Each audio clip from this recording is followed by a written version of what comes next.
بسم اللہ الرحمن الرحیم۔ السلام علیکم۔ 9 brothers T V Rabia Iqbal کچھ بین الاقوامی خبروں کے ساتھ۔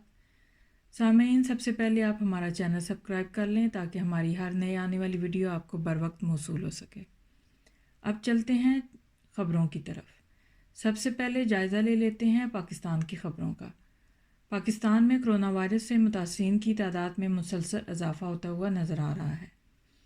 اگر حکومتی اعداد و شمار کی طرف دیکھیں تو ملک میں متاثرین کی تعداد تقریباً 57,000 سے زائد ہے، جبکہ اموات کی تعداد 1,157 ہو چکی ہے اور کرونا وائرس سے صحت یاب ہونے والوں کی تعداد تقریباً 18,000 ہے۔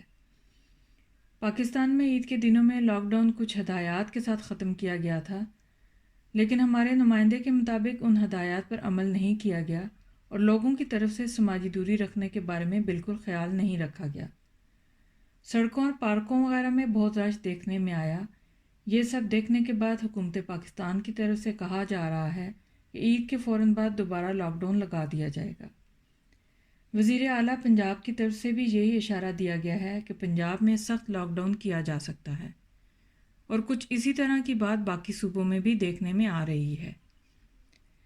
سینیٹر فیصل جاوید کا کہنا ہے کہ پی ایم ریلیف فنڈ 4 ارب سے زیادہ ہو گیا ہے۔ کہتے ہیں عطیہ دینے والوں کا جذبہ اور سخاوت قابل تعریف ہے۔ حکومت پاکستان ریلیف فنڈ میں عطیہ کیے گئے 1 روپے پر 4 روپے عطیہ کرے گی۔ سامعین، ایک رپورٹ کے مطابق دنیا بھر میں 188 ممالک کرونا وائرس سے متاثر ہوئے ہیں اور سب سے زیادہ متاثر ہونے والا ملک امریکہ ہے۔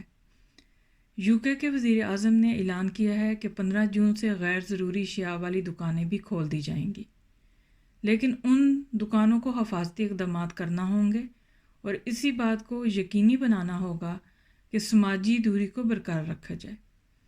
اور برطانیہ کی حکومت یہ بھی اعلان کر چکی ہے کہ 1 جون سے پرائمری اسکول کی کچھ کلاسیں شروع ہو جائیں گی۔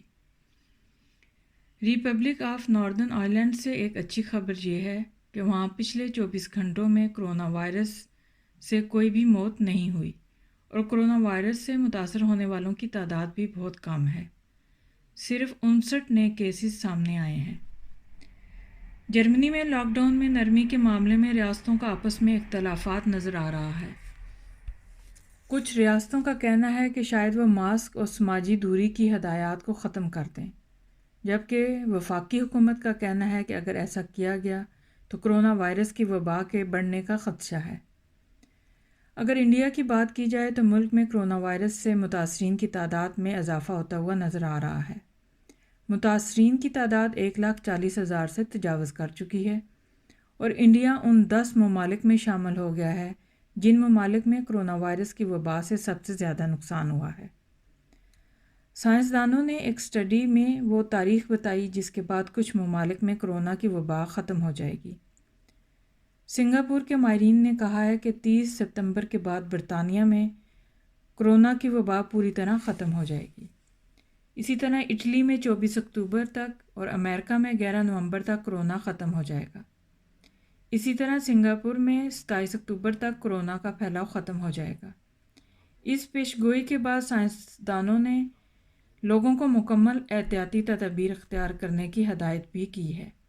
ان کا کہنا ہے کہ کچھ معاملات میں کرونا کے خاتمے کی تاریخ بتانا درست نہیں ہے، کیونکہ اس سے لوگ لاپرواہ ہو سکتے ہیں اور کرونا سے بچاؤ کے لیے جاری کی گئی ہدایات کو نظر انداز کر سکتے ہیں۔ جبکہ کچھ ماہرین کا یہ بھی کہنا ہے کہ برطانیہ میں جون میں کرونا وائرس کی وبا میں کافی حد تک کمی آ سکتی ہے۔ سعودی عرب میں پھنسے پاکستانیوں کی وطن واپسی کا سلسلہ جاری۔ سعودی ایئر کی پرواز 200 سے زائد مسافروں کو لے کر کراچی پہنچ گئی۔ مسافروں کا طبی معائنہ بھی کیا جائے گا اور یہ بھی کہا جا رہا ہے کہ اگر علامات ظاہر نہ ہوئے تو مسافروں کو گھروں میں جانے دیا جائے گا۔ سامعین، اب دنیا بھر سے کرونا وائرس سے ہونے والے افراد کی اموات کی تعداد UK میں تقریباً 36,914، امریکہ میں 99,500، جرمنی میں تقریباً 8,432، فرانس میں 28,440، اٹلی میں تقریباً 32,880، انڈیا میں 4,170 اور پاکستان میں 1,197۔